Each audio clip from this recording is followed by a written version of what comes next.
भगवते वासुदेवाय। श्रीमद्भागवत दशमस्कन्ध गोपलीला सप्तमोऽध्याय। श्रीशुक उवाच सुख कहन्ति राजा गे नंद चलई बेगे बेगे। वसुदेवर बोल शुणी मने चिंतई चक्रपाणी। कंसार आदेश असुरी पूतना चौदिगे पेरी। ग्राम पाटणा एक एक अनेक माइला बालक। बेनी कुचरे विष भरी पियाई बालक संहारी। जाहि विजय आदि मूल जनाम परम मंगल। कि करि पारिबे असुरे जाहार नामे जम डरे। पूतना बुली चारि दिगे मिलिला वृंदावन लागे। रजनी होइला प्रभात जानिले प्रभु गोपीनाथ। अनंत विचारिले चिते पूतना आइला गुपते। अनेक बालक माइला मोहर नुहई सरिला। दुष्ट मारणे मोर जन्म असुरी कला एड़े कर्म। एमंत हरि विचारिले पूतना मन आकर्षिले। राक्षसी विचारई बसी एही नगरे जीवी पसी। आकाशे उदे दिन कर असुरी माया रे भंडार। माया मोहिनी रूप धरी तिनि भुवने नाही सारी। रूपे की पटांतर देवा देखी ढालिबे सुर देवा। काबरी शोभा फूल माल सुंदर अलका को कपोल। पृथु नितंब कुच भार मंचा सिंह को पटांतर। रत्न में खड़ा रवि त्रास झिन्न पतनी रंग बासा। कर्ण शोभित बेनी काप क्षण क्षण के मोहे रूपम।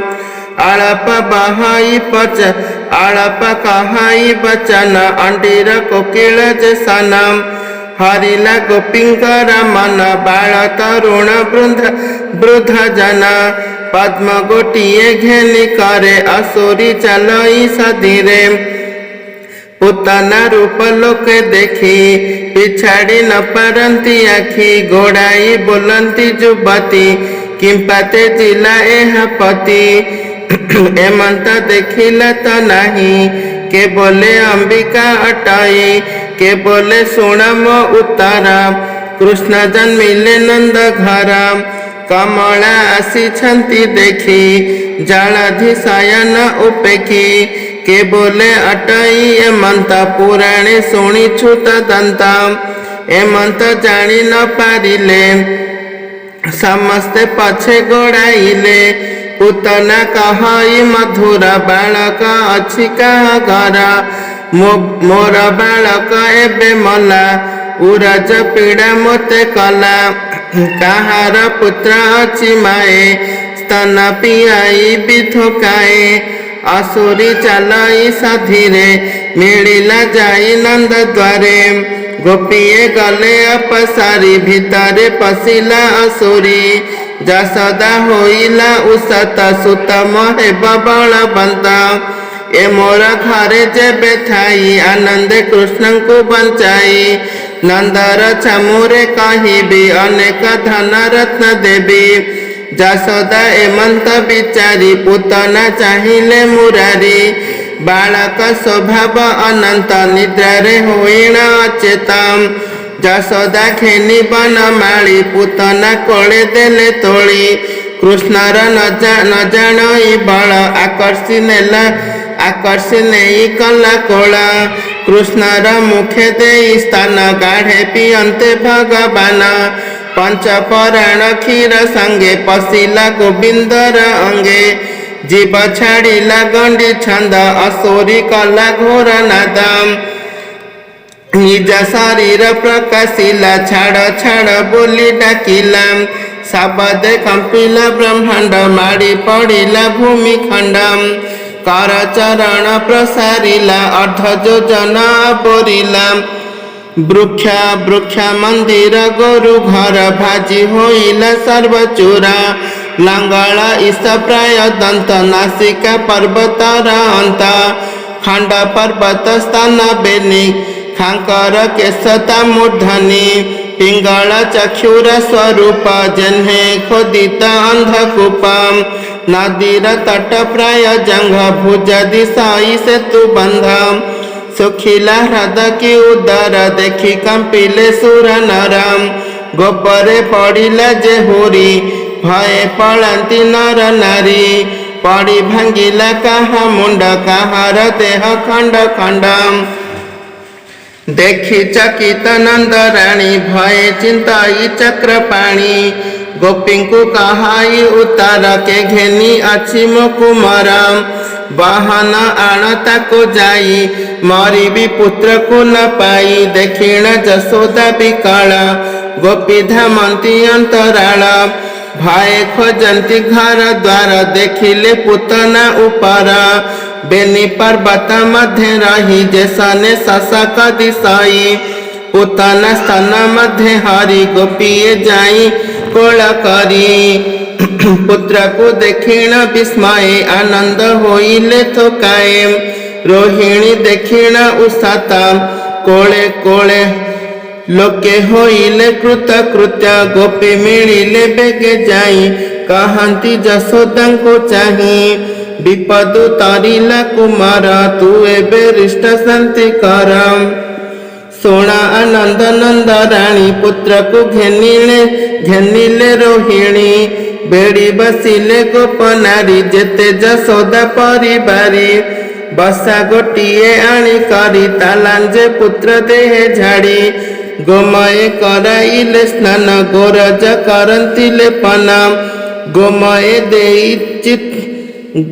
ଗୋମୟ ଦେଲେ ଠିଆ ଚିତା ଯେ ପ୍ରଭୁ ଗो ବ୍ରାହ୍ମଣ ହିତା ହସ୍ତରେ ଦୁର୍ବାଙ୍କୁ ରଖେନି କଲ୍ୟାଣ କରନ୍ତି କାମିନୀ ଦ୍ୱାଦଶ ଅଙ୍ଗନ୍ୟାସ କରି ଗୋପୀ କହନ୍ତି ନାମ ଧରି ଯାହାର ନାହିଁ ଆଦି ଅନ୍ତ ଚରଣ ରଖୁ ସେ ଅନନ୍ତ ଯଜ୍ଞ ଠାକୁର ଶ୍ରୀ ଅଙ୍ଗ ରକ୍ଷା କରନ୍ତୁ ବେନି ଜଙ୍ଘ ଅଚ୍ୟୁତ ରଖୁ କଟି ଭାଗ ଗର୍ଭ ରଖନ୍ତୁ ପଦ୍ମନାଭ ହୃଦୟ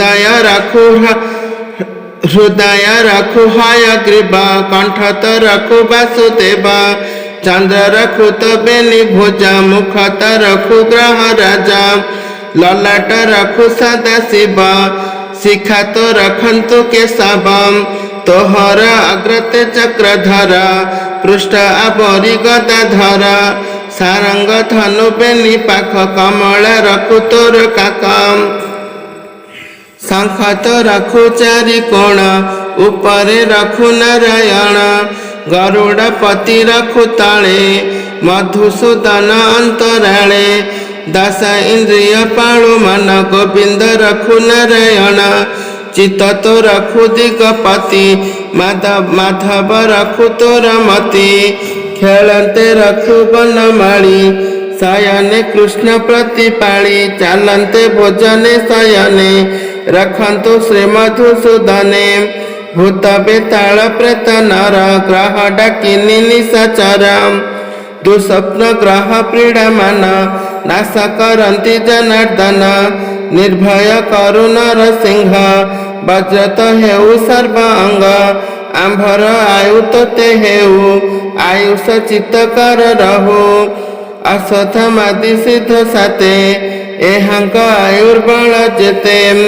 ଏ ସର୍ବ ତୋର ଦେହ ହେଉ ଯଶତ ତିନି ପୁରେ ଥାଉ ନଥାଉ ତୋତେ କେ ଜିଅନ୍ତା ତିନି ଭୁବନେ ସମରଥା ଏମନ୍ତ ସ୍ନେହ ଭର ହୋଇ ଯଶୋଦା କୋଳେ ଦେଲେ ନେଇ ଗୀତ ବିନୋଦେ ଭାଗବତ କହାଇ ବିପ୍ର ଜଗନ୍ନାଥ इति श्रीमद्भागवते महापुराणे पारमहंस्यां संहितायां वैशिकं दशमस्कन्धे श्रीकृष्ण विजय पूतनामोख्यान नाम सप्तमोऽध्यायः।